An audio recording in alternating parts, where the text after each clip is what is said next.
go!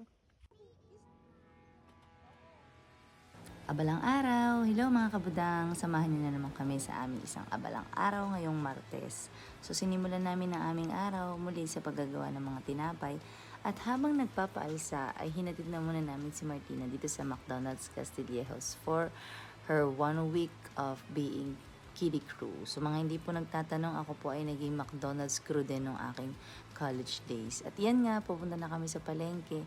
Malengke lang na mabilis at pagdating sa bahay ay nagluto rin ng mabilis para meron naman kaming healthy food na kakainin. Mahirap naman yung laging lumalabas o kumakain sa labas. Mas maganda pa rin yung nagluluto tayo lalo para sa mga mahal natin sa buhay. Yan, kumain na nga kami ng mabilisan lang at after namin kumain ay nagluto na agad ng tinapay ang aking mister dahil nga sinundo pa niya si Martina sa Castillejo sa McDonald's para sa kiddie crew niya. So, iyan, habang nawala sila, ay piniprepare ko naman ang mga tinapay na dadali natin sa shop.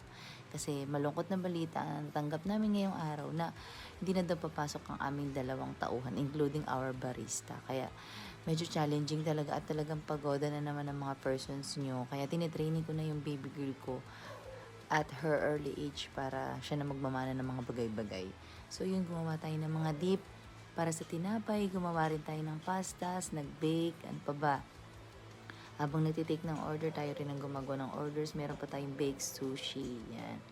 So, yun yung ngayon sinasabi ko sa mga business owners. Napaka-importante na kahit sa mga maliliit na bagay o lahat all around ay alam nyo. Para yung mga ganito mga pangyayari, biglaan, nakakalungkot man at nakakapagod pero kinakaya pa din. Yan. So tuloy-tuloy pa rin ang inyong business operation kahit nalagas ang inyong mga tauhan, o di ba?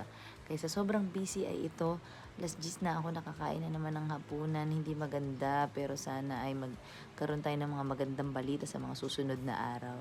So dahil nga past 10 na ako nakakain, mga 11 na yan nung nagliligpit na kami, unti-unti na kami nagliligpit para makauwi na rin kami at makapagpahinga na ng lubusan. Tama, makapagpahinga na nga ba? So nakikita nyo naman kami naglilinis, pati yung mga machine, alam na namin linisin yan pag pinag-aralan namin.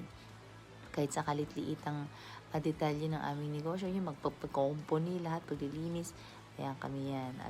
Alam namin yan. So, yun. Pero sana makahanap pa rin kami ng mga trusted na tauhan sa mga susunod na panahon. At yun nga, meron pa kaming last customer dyan from Good Day. Maraming salamat sa iyo. Maraming salamat ulit sa inyong lahat. 12:00 na naman. Kita-kits ulit bukas. Bye-bye!